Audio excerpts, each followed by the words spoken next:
Magandang gabi sa inyong lahat at maligayang pagdating dito sa kwento bago matulog.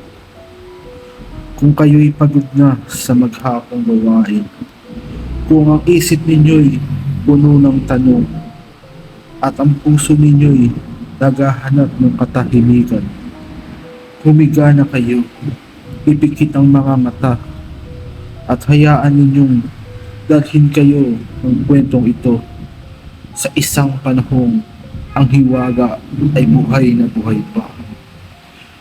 Ito ang kwento ng isang lalaking hindi hari, hindi sundalo, ngunit kinakatakutan at iginagalang ng buong bayan. Ito ang kwento ng ang bantog na antingero. Noong unang panahon, sa isang liblib na bayan na napapalibutan ng kabundukan at masukal na kagubatan, may isang lugar na bihirang dayuhin ng mga taga-ibang nayo. Ang pangalan ng bayang ito ay San Jacinto. Tahimik ang buhay doon sa araw.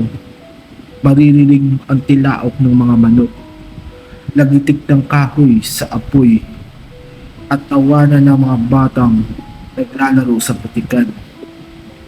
Ngunit pagsapit ng gabi, nagbabago ang lahat. Kapag ang buwan ay bilog at maliwanag, at ang hangin ay tila may dalang bulong, nagsasara ang mga bintana, nagdarasal ang mga ina, at mahigpit na niyayakap ng mga ama ang kanilang mga anak. Sapagkat alam nila may mga nilalang na hindi dapat makita ng mortal na mga mata. At sa gitna ng lahat ng iyon, may isang pangalan na paulit-ulit na binubulong ng mga tao. Isandro. Si Isandro ay isinilang sa isang gabing walang bituin. Umuulan ng malakas noon at ang kulog ay tila galit na galit sa kalangitan. Sabi ng matandang kamadrona, noong nilabas ang bata sa sinapupunan ng kanyang ina, biglang tumahimik ang ulan. At sa sandaling iyon, umiyak ang sanggol. Ngunit ang iyak niya'y hindi tulad ng karaniwan. Ito'y malalim, parang tinig ng isang matandang matagal nang nabubuhay. May marka si Sandro sa dibdib niya. Hugis na maliit na araw na may 3 guhit sa paligid. Marami ang natakot. Marami ang mga nagdasal at meron ding ilan na lihim na natuwa. Sapagkat ayon sa sinaunang paniniwala, ang batang may ganoong tanda ay itinadhanang maging tagapamagitan ng mundo ng tao at ng mundo ng hiwaga. Lumaki si Sandro na tahimik, hindi pala imik, kundi mapagmasid. Nakikita niya ang hindi nakikita ng iba. Mga aninong dumadaan sa puno, mga mata nagmamasid mula sa dilim, at mga bulog na tinatangay ng hangin. Isang araw, habang nag-iigib siya sa ilog, may nakasalubong siyang isang matandang lalaki. Payat, balbasin, at may tungkod na tila mas matanda pa sa panahon. Hindi ka dapat nandito mag-isa, wika ng matanda. Hindi nagulat si Isandro. Sa halip, umiti siya. Hindi rin po kayo, sagot ng bata. Napangiti ang matanda. Isang ngiting may halong pagtataka at tuwa. Ako si Lakandula, pakilala nito. Tagapangalaga ng mga lihim na matagal nang nakalimutan. Mula noon, naging guro ni Sandro ang matanda. Dito nagsimula ang kanyang paglalakbay, ang pagkatuto ng mga orasyon, ang paggawa ng anting-anting, at ang pakikipag-usap sa mga nilalang na hindi kailan dapat niloloko. Lumipas ang mga taon mula sa batang tahimik at mapagmasid. Si Sandro ay naging isang binatang bihirang makita sa bayan. Mas madalas siyang matagpuan sa gubat kasama ang matandang si Lakandula. Sa isang kubong yari sa kawaya at pawid na tila hindi kayang makita ng karaniwang mata. Sabi ng ilan, kapag hindi ka tinatawag ng kubo, kahit lumaan ka roon na isang daang beses, wala kang makikita. Hindi basta tinuruan ni Lakandula si Isidro ng kapangyarihan. Bawat aral ay may kapalit. Hindi ka pwedeng matutong mangutos, wika ng matanda, kung hindi mo kayang makinig. Hindi ka pwedeng gumamit ng anting-anting, dagdag pa niya, kung ang puso mo'y puno ng galit. Sa pagkakataong ito, tinuruan siya ng orasyon sa hangin para marinig ang babala ng kalikasan. Orasyon sa lupa para malaman ang katotohanang itinatago. Orasyon sa dugo, ang pinakamapanganib sapagkat kailangan ng sakripisyo. Ngunit higit sa lahat, tinuruan siya ng pagpipigil. At tunay na kapangyarihan, wika ni Lakandula, ay hindi yung kayang pumatay, kundi yung pinipiling huwag pumatay. Sa ika-18 kaarawan ni Isidro, inihatid siya ng matanda sa gitna ng kagubatan, sa ilalim ng puno ng balete na mas matanda pa sa bayan ng San Jacinto. Doon ginagawa ang kanyang unang anting-anting. Isang maliit na bilog na bato, may ukit na araw, kapareho ng marka sa kanyang dibdib. Hindi ka nito gagawing immortal, paliwanag ni Lakandula, pero ipapaalala nito kung sino ka.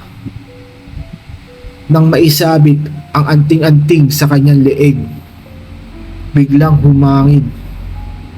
Hindi naman kalakasan, ngunit sapat para gumalaw ang mga dahon at para magsilabasan ang mga matang nagmamasid mula sa dilim. Mga engkanto, mga diwata, at mga nilalang na walang pangalan. Hindi sila umatake. Sa halip, yumuko sila, nagbigay-pugay. Doon nagsimulang kumalat ang bulong-bulungan. Isang gabi, may kumatok sa kubo. Isang babae, yakap ang kanyang anak na nanginginig. May mga pasa sa leeg at ang mga matay tila walang kaluluwa. Aswang po, umiiyak niyang sabi, "Kinuha po ang anino ng anak ko." Tahimik lang si Sandro. Tumingin siya kay Lakandula. Hindi siya pinigilan ng matanda. At nasabi pa nito, panahon na. Sa gilid ng bayan, sa isang abandonadong kamalig, doon natagpuan ang nilalang. Hindi ito mukhang halimaw sa unang tingin. Isa lamang itong matandang babae. Ngunit alam ni Isandro ang totoo. Sa ilalim ng kanyang balat, may gutom na hindi kailanman nabubusog. Ginamit niya ang orasyon. Mahina parang dasal bago matulog. Sa ngalan ng liwanag na hindi nakikita, ibalik mo ang hindi sa'yo. Napaatras ang aswang. Umalingaw-ngaw ang sigaw. Hindi ng galit, kundi ng takot. Nang maglaho ang nilalang, bumalik ang anino ng bata. Buhay, buong buo. Kinabukasan, alam na ng buong sana Santo ang nangyari. Hindi na siya tinatawag sa pangalan. Tinatawag na siya bilang ang Angtingero. Ngunit sa likod ng lahat ng papuri, alam ni Isandro ang isang katotohanan. Sa bawat nilalang na kanyang tinatalo, may mas malakas na nakakapansin. At sa dilim ng kagubatan, may isang sinaunang bagay na gumising.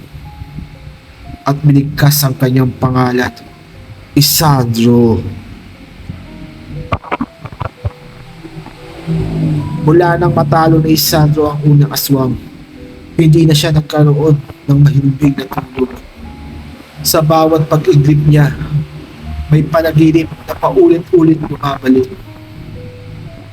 Isang dagat ng dilim, isang apoy na hindi nagbibigay liwanag, at isang tinig, sinauna, mabigat, at puno ng paniningil. At ang sinasabi ay, ang hiniram ay kailangan ibalik. Isang gabi, natagpuan ni Isandro sila Kanduna na nakaupo sa labas ng kubo. Nakatingin lamang sa buwan. Hindi na siya kasing lakas ng dati. Parang bawat paghinga ay may kasamang paalam. May gumising, wika ng matanda. Isang nilalang na mas matanda pa sa akin. Mas matanda pa sa mga orasyon mo. Siya ang pinagmula ng marka mo, dagdag na. Siya ang dahilan kung bakit ka isinilang. Tahimik lamang si Isandro. May kapalit ang lahat ng anting-anting. Patuloy pa nila Kandula. At sa iyo, ang hinihingi ay hindi dugo ng iba, kundi ang sarili mong buhay. Sa puso ng kagubatan, sa ilalim ng pinakamatandang balete, doon siya nagpakita. Hindi siya halimaw, hindi rin siya tao. Isa siyang anino na may hugis tao. Ang mamamatay, parang bituin na namatay na. Ako si Maylaho, wika nito. Tagapag-ingat ng balanse. Ikaw ang napili, sabi pa nito sa kanya. Sa bawat nilalang na iyong pinalaya o pinalayas, ikaw ang pumalit sa kanilang bigat. Panahon na para magbayad. Hindi na lumaban si Isandro. Sa halip, tinanggal niya ang anting-anting sa kanyang leeg. Kung ito ang kapalit, wika niya, tinatanggap ko. Umindi ang nilalang. Ngunit bago pa tuluyang kunin ang kanyang kaluluwa, isang tinig ang sumigaw. Ito ay sila Kandula. May isa pang paraan, wika ng matanda. Hindi mo kailangan mawala. Ngunit hindi ka na magiging ganap na tao. Sa ilalim ng balete, isinagawa ang pinakamatandang kasunduan. Si Isandro ay hindi kinuha ng kamatayan. Ngunit hindi na rin siya bumalik sa dating buhay. Naging tagapagbantay siya. Hindi tao, hindi espiritu, hindi engkanto. Ngunit isang anino sa pagitan. Ang pagka sa kanyang dibdib ay lumiwanag at tuluyan ng naglaho. Kasabay noon, naglahong parang usok sila katuna. Ngunit bago nawala, iniwan niya ang mga saitang. Hindi matatapos ang hiwaga hanggat may takot ang tao. At hanggat may takot, may tagapantay. Kinabukasan, nagising ang San Jacinto na tila mas magaan ang hangin. Wala nang aswang, wala nang bulong sa dilim. Ngunit paminsan-minsan, kapag may batang nawawala at biglang natagpuan, kapag may nilalang na umatras kahit walang dahilan, may mga nagsasabing may nakitang anino na may suot na anting-anting, nakatingin mula sa kagubatan. Hindi siya nagsasalita, hindi rin nagpapakilala, ngunit laging nariyan lang, nakabantay, nakamasid. At yan nagtatapos ang ating kwento.